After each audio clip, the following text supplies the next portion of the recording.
बताइए, आपका भी कोई यूनिवर्सिटी कॉलेज के अंदर ऐसा कोई रहा एक्सपीरियंस या कोई शौक नहीं था? नहीं, ना मेरे साथ हुआ ना मैंने कभी किया। ना किया आपने। और एक्टिंग का शौक आपको कहाँ से हुआ? एक्टिंग का शौक बचपन से ही। बचपन से? ये बचपन से कैसे होता है शौक? हमें तो बचपन में हुआ था। बचपन में कैसे आपको पता चला कि आपको मुझे शौक? बचपन में हुआ और आई एम श्योर कि 55 तक जाएगा ये शौक। इंशाल्लाह ज्यादा बचपन से भी आगे जाना चाहिए। लेकिन हुआ कैसे था? हाउ डिड यू रिकॉग्नाइज कि मुझे एक्टिंग का शौक? क्योंकि मुझे याद है कि मैं घर पे भी एक्टिंग करती रहती थी। अच्छा। I was good at expressions. मुझे बहुत शौक था, मैं गाने जब सुनती थी तो मैं अकॉर्डिंगली एक्सप्रेशंस देती थी शीशे के आगे खड़े होकर। और कौन आपके फेवरेट एक्टर या एक्ट्रेसेस थे उस वक्त? शीशा फेवरेट एक्टर बच्चे थे। शीशा मैं खुद। वैसे कोई मेरा यकीन नहीं करेगा लेकिन मुझे बचपन से दिलीप कुमार बहुत पसंद है।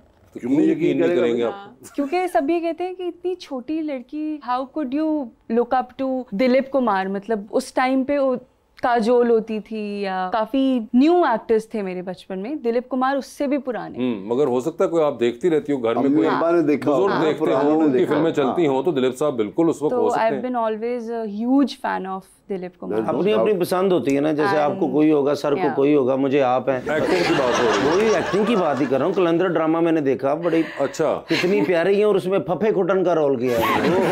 रोल आपके वाला?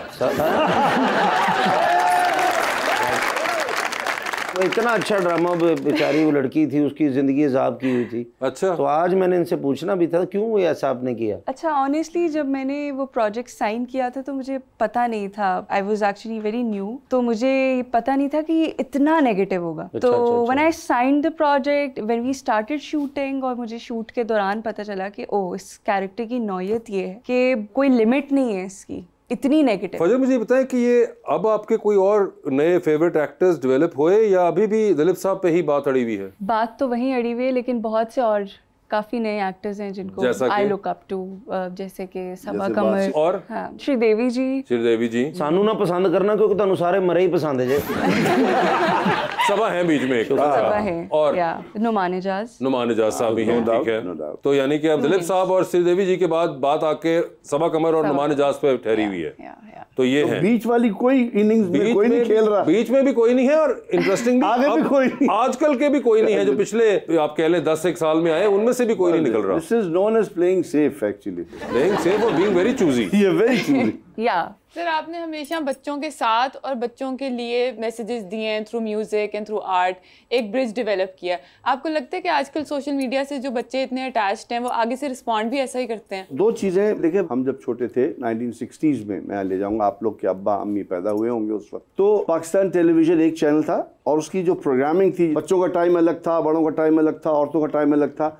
24/7 टीवी नहीं होता था। तो उसमें हमने पहला जो बच्चों का गाने का प्रोग्राम देखा, वो मुस्लिहुद्दीन साहब और नाहिद नियाज़ी साहिबा करते थे। उस जमाने में मशरक़ी पाकिस्तान हमारे साथ था। तो उस प्रोग्राम का नाम था नृत्य ताले ताले, ठीक है ना। इसका मतलब होता है डांस एंड बीट, बंगाली में नृत्य ताले ताले। तो वो उसके गाने हमें याद हैं।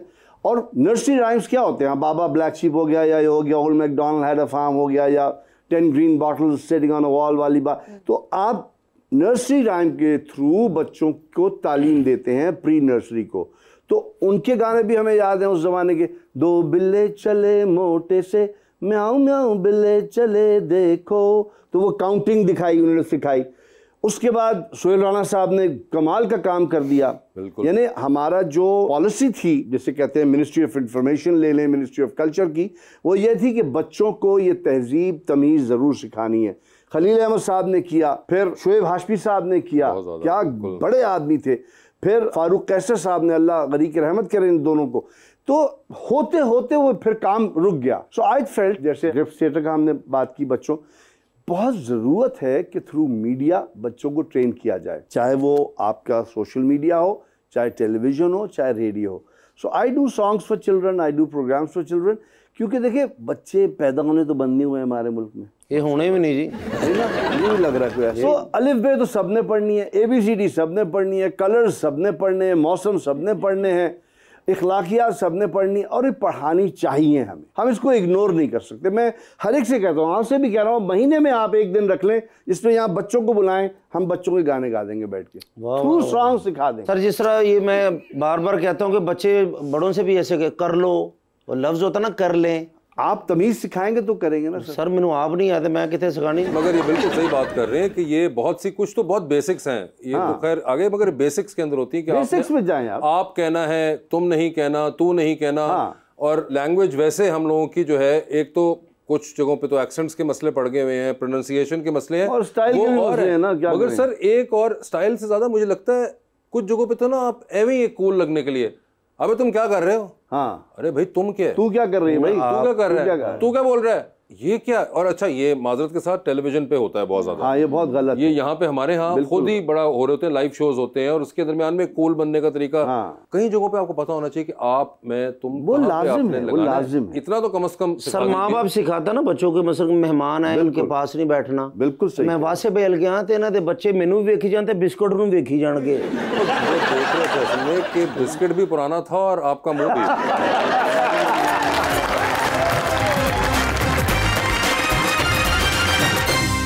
वेलकम बैक जी रबानिया। सर आजकल जो पाकिस्तानी म्यूजिक सीन है उसके बारे में आपका क्या ख्याल है, क्या एंजॉय करते हैं आप उसमें, या कौन सा म्यूजिक आप नहीं पसंद करते? बेटा आज का म्यूजिक है वो नापसंद करने वाली कोई बात नहीं है, बट द थिंग इज कि जब क्वांटिटी बढ़ाएंगे ना, देखिए हम बात करते हैं कि हिंदुस्तान की फिल्म या हॉलीवुड, वो नंबर ऑफ फिल्म ज्यादा होती है, उन 100 फिल्मों में से एक आधी अच्छी होती है।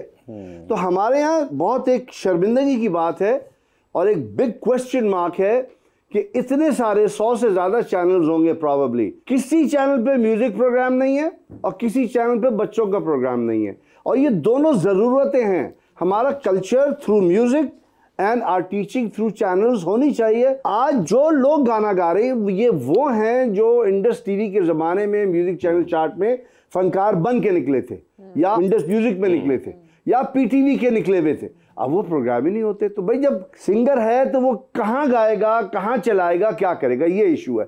आप लोग बैठ के आपस में चैनल वाले फैसला कर ले कि यार कुछ जगह में एक प्रोग्राम जरूर करेंगे, तो वो बन जाएगा। Children are doing good. Irony है, मेरे बच्चे मुझसे कहते हैं यार बाबा आप लोग लकी थे, 80s में आप लोग के शोज होते थे, आप लोग टीवी पे प्रोग्राम करते थे, हम क्या करें? बिल्कुल क्या करें, वो कुछ भी नहीं कर सकते। सोशल मीडिया है, हाँ स्पॉटिफाई आ गया है और दूसरे छोटे मोटी चीजें हैं, बट मास अपील नहीं है, मेजॉरिटी नहीं जा सकती उसमें। तो ये एक इशू है जिसको बहुत सीरियसली टैकल करना चाहिए हमें। क्या बात है फजा जी, आप माशाल्लाह फैंस तो बढ़ गए होंगे।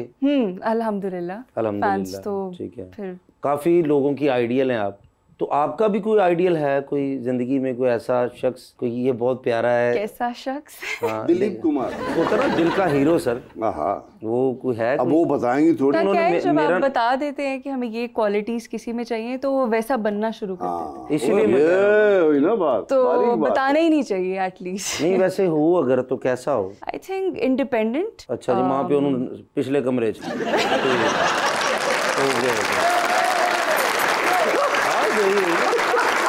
क्योंकि मैं सलीस उर्दू में भी बताता रहूँ ना सारा। इंडिपेंडेंट की क्या कमाल डेफिनेशन दी है पाकिस्तानी हाउस होल्ड्स के मुताबिक। यस अच्छा जी, अच्छा एक तो इंडिपेंडेंट हो गया। आई थिंक इंडिपेंडेंट सबसे पहले, फिर केयरिंग, गुड लुकिंग। और ये गुड लुकिंग क्या होता है? कोई आपके जहन में खाका हो कोई? तुसी तो मैं दोवें गए प्रोटोटाइप। वही टॉल डार्क हैंडसम, वही tall dark side, Chris Gayle type. Chris Gayle, tall dark, ठीक है, क्रिस गेल टाइप। हाँ ओके, आपको पता क्रिस गेल का? हाँ इंडिपेंडेंट हो गया, केयरिंग हो गया और टॉल डार्क हो गया। और बस यही 2-4 चीजें, यही 2-4 चीजें ही हैं, कोई तो बड़ा आसान। लेकिन कहते हैं कि खूबसूरत लड़कियां कभी झूठ नहीं बोलती, और आपके बारे में सुना कि जिंदगी में आपने झूठ नहीं बोला। किससे सुना है? और मैं भी ये झूठ ही बोल रहा हूँ। आपके जहन में ये होगा, ऐसी बात नहीं है। तो मैं आपको कैसा लगता हूँ? टॉल मैंने कहा है ना गुड लुकिंग। नहीं आपने सच बोलना है। हाँ मुझे गुड लुकिंग तो नहीं, आप इंडिपेंडेंट नहीं है। नहीं मैं ही तो हूँ, लेकिन आपके लिए रिश्ता हम ढूंढेंगे, कोशिश करेंगे। और टॉल कितना कोई हो, कोई अंदाजा? 6 हो, 5-10 तक तो आप पहुंच more than that, not more than that. साढ़े खानदान से 6 नहीं आती। मतलब मैनेज कर लेते। सर मैं यही परेशान रहता हूँ कि जो भी लड़की मैं शादी करना चाहता हूँ, अभी शादी नहीं हुई, तो जिससे भी बात करता हूँ, जैसे मैं फजर जी से भी मैंने पूछा, लेकिन उन्होंने अदब में ना कर दी मुझे। ये क्यों सर? मुझे भी इज्जत देते हैं ना आप। इज्जत मैं नाने ना पढ़ता रहे उन्होंने। मैं भी करना चाहता हूँ, मेरी भी जिंदगी। मशरकी लड़की कभी अपने जबान से नहीं इकरार करती। तो मगर वाले पासे जाके कह दे नहीं मगर कह नहीं ਤੁਹਾਨੂੰ ਕੀ ਪਤਾ ਤੁਸੀਂ ਜਾਓ ਮਗਰ ਜਾਓ ਤੇ वैसे आप मगरब में जाके ट्राई मैं उथे भी की गोरी ने क्या शट है